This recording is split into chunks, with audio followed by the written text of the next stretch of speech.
May perks pa rin pala Lele pag magiging maliit, no? May advantage pa rin pala pagiging maliit mo Lele. Sige. Hindi pa niya abot.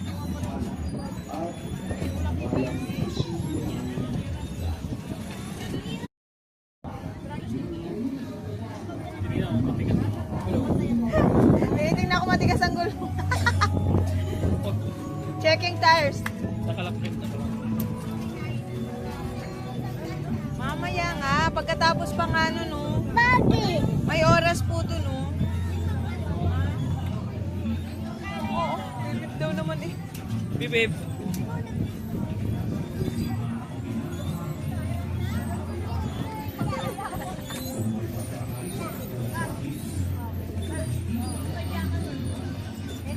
Tara na. Let's go.